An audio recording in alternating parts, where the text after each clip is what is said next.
Now back to Outdoors with Larry Ray on ESPN 790. Brought to you proudly by the Tennessee Wildlife Resource Agency, Gaston's White River Resort, and Barton Power Sports. Hey, good Saturday morning. Welcome back to Outdoors with Larry Ray. We talk 90 minutes of turkey. Oh, man, I love this thing. All right, I love it. That's me right there. All right, now we got guys in the studio here with us this morning. We kind of opened up the show with some of our local guys that a lot of you folks know, and I know a lot of you listeners out there this morning who are avid turkey hunters, and maybe you're thinking about getting in the sport, or you just don't know a thing about it. Well, we got some guys that are going to show you a lot, and we're really happy to have on with us next is a good friend is Billy Yargus, who's not only a quality turkey hunter and turkey caller, but not a bad guy from Ewing, Missouri, and that's Billy Yargus. Good morning, Billy. Morning, Larry. Hey, man, thank you for being with us. And Billy is, for those of y'all that got to go to the NWTF Grand National Turkey Calling Contest, the Mossy Oak team did pretty good, didn't they, Billy? Did very well. A lot of us in the top 5, yes. That's what I like about it. And Billy won the senior division. Yes, sir. That was quite a blessing. I can tell you that. God really blessed me that day. Well, let's talk about the senior. I love senior. And, you get discounts and you get all these different kind of things. But what does the senior division encompass? You have to be 21 years and older to be able to compete in it. But you can use any kind of turkey call or your natural voice, anything you want to use, friction, air, or anything to be able to make any kind of a turkey sound that they're asking for. Just however you can do it the very best. So, Billy, how old are you? I'm 51. All right, Billy. Did y'all hear that? I mean, the senior division is 21 and over. And I guess there was some young guys up there with you, weren't there, Billy? Oh, yeah, absolutely. Yeah, they're from 21. I don't like to say this. I might have been the oldest. I'm not sure. Billy, I think you were. And, of course, 51's a pup to me and everything. So, Billy, you've been up on that stage before and everything. What did this one mean to you? It meant everything. I mean, every time we walk up there to try to win the Grand Nationals, that's what we want every single year that we call it. That's why we do call in it. We want to win that Grand National. It's the most prestigious turkey calling contest that there is, and the way Chris Peltz with the NWTF put it on this year, he changed the format where the judges could actually see you, and it was quite a treat, I can tell you that. It was a lot more interesting and actually a lot funner to call in. Really was. That's what I wanted to get into, because they were actually looking at, when you got Chris Parrish, Brad Taylor, Steve Stoltz, and Preston Pittman and Mike Batty sitting there looking at you. How did that feel? I honestly felt like before the contest, I felt like I'm going to be extremely nervous. I mean, I knew most of the guys. I didn't know everybody, but I had heard of them and had actually met them. But, yeah, for them to set up there and listen to you, judge you, and then try to critique you on what you was actually doing, I felt like I'd be really nervous. And actually it was just the opposite, because the tension wasn't in that room that there normally is when judges are underneath the curtain and everybody's trying to be quiet. I was actually a lot more relaxed, and I think it helped me to call a little bit better this year. Wow. Well, we're talking to Billy Yargus. He is the senior division, the grand champion at the NWTF Grand Championship over in Nashville. And, Billy, our listeners out there and these guys in the studio this morning, God's blessed you really well. I know that. And you got some humble roots there and everything. So did you ever in your wildest dream think maybe when you started doing this for over 3 decades that you'd be doing what you're doing now? No, I didn't. Only reason I got into turkey calling was actually to get a better mouth call, because one year you go in, you buy one, the next year you go buy one. It was supposed to be the same thing, and it wasn't exactly what you wanted. And I thought, well, I'm going to get with a call company, and I think I can maybe do okay in some of the contests. And no, in my wildest dreams, I never thought I'd ever be, especially a 2-time Grand National champion. So it's yeah, God's blessed me. I've got my own calls out on the market with Mad Calls. Yes. With Mossy Oak Camouflage. I mean, in so many different ways, it's just unbelievable. And your connection to the legendary Walter Parrott's pretty, tell our listeners about that. You saw him and you were amazed what he could do. Yeah, back in the 80s, I went to a calling contest, and before that, turkey hunting, I always thought that I could tell somebody was on a mouth call.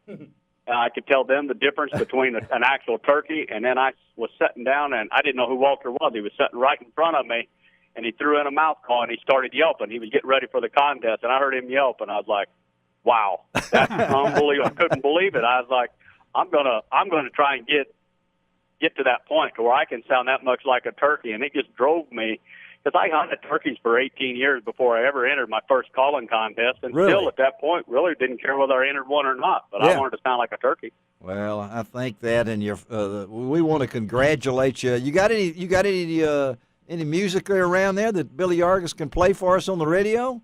I can do a little excited hen yelping if you want to hear that. We want to hear it, buddy. Let's hear it. All right. Billy Yargus here on Outdoors with Larry Ray.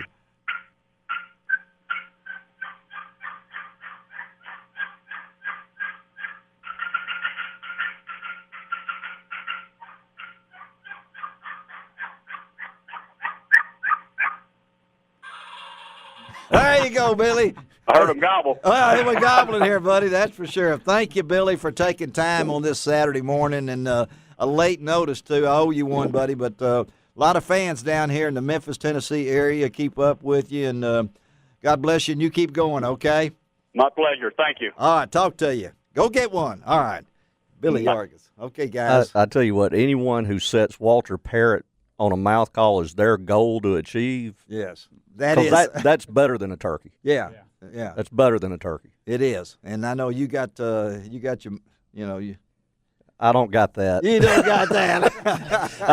That first time I heard Walter Parrott was before I ever thought about a turkey calling contest. I just started duck, and I'll stay away from that turkey stuff, and I just hunt them. Well, that's the thing. Well, once you hear somebody like that, he said, I'm going to a plain Jane box call and or a slate call, And of course, one of my prized possessions is one of the Turpin Yelpers, which I pick up. You'd think a man that played the trumpet for 13 years, I could use a Yelper, but I put it in my mouth and You don't blow. I know it. It's the opposite. And that's the thing about it. But it looks like it's got. All right, let's play some music over it. Steve Turpin's in here with us this morning. Get over there, Steve. Get that microphone over there. And I know, Steve, tell our listeners a little bit about the history of the Turpin family. It started with my great uncle, Tom Turpin. He started making calls around 1900. Made them with my grandfather, Inman Turpin, and they actually passed away. There was 21 years difference in their age, but they died 2 years apart. Mm-hmm. And Inman had a heart attack and died wild turkey hunting on Centennial Island on the Mississippi River in 1959. While he was hunting. That's right. Mm-hmm. And then my dad made the calls from 59 up until 2000, and then I grew up around it, made them with him, helped tune, and then eventually got him making them with him, and then on my own. Yeah, and he's still doing them here. And the Yelper, as Bill Cooksey was saying right there, it's a musical instrument. It is a musical instrument, and I know Steve played in the Tiger Band, right? That's right. Yeah, so it has a musical background. So when you pick that thing up, what's going through your head? Are you playing music, you feel like?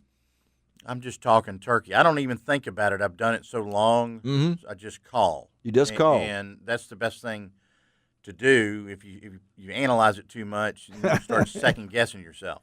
Well, we last week we had Kim Rohde and Randy Rogers on here talking about one shoots the pistol and one shoots the shotgun in the Olympics. And they were saying the same thing. You don't start sitting here trying to analyze yourself as you're doing it because you're trying to be yourself. Let me say, though, the Yelper, a lot of people look at it and are put off by it or scared of it. In my opinion, it's really probably the second easiest call to pick up and just make basic turkey sounds with just a little bit of work. First would be like a slate or glass call, to me. Now, other people would say a box would be the easiest, but to me it would be slate or glass first and then a Yelper second, just to make the basic yelps with a little bit of work at it.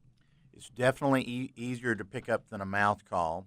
Mm-hmm. I know that. You have a gag problem with mouth calls. You know that, yeah. It's still there, And, I've worked with 10-year-old kids and had them calling well enough to call turkey within 5 minutes. I know you have. Because they listen. You know? Yeah, I don't listen. That's what my wife says. So I mean that. I know that. But hey, we're on Outdoors with Larry Ray on this March 21st with Charles Petrie, Ray Glass, Russell Ginn, Steve Turpin, Bill Cooksey here. Greg Ratliff is our show producer. Talking nothing but turkey. This is the show that if you missed it, go to lroutdoors.com. We will have it posted on there as soon as we can on the website. Have some photographs of all these guys in studio because I think there's no other outdoor radio show has ever put this much talent and this much turkey knowledge in one studio. And with the guests that we've got rolling in here today, this is going to be one of the classics in our 14 years of being on the air, particularly when we start sharing some other stories with these guys that are in the studio. We're going to hear from Russell back about how he got into this. And, of course, Bill is more than a co-host. He's a good friend, one of the most knowledgeable guys of the outdoors that I know. And you can go to the Mid-South Hunting and Fishing News and read his column. He writes from the heart, and I really enjoy reading that first column because I know it comes from what you believe. And I'm not just saying Thank you, that. Larry. I appreciate that. I do. I really do. You've added a lot to the magazine in a short period of time. Now, once I get past the first page, I'm not sure what I'm coming to after that, but I know that you set the tone for it, and everything.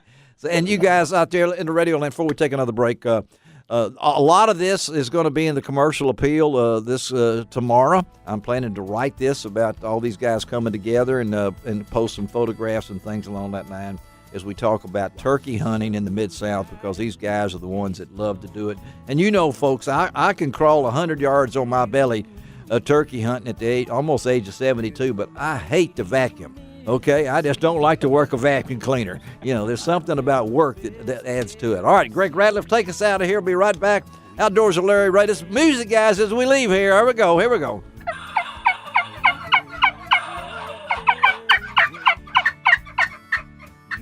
Find out all about it on Outdoors with Larry.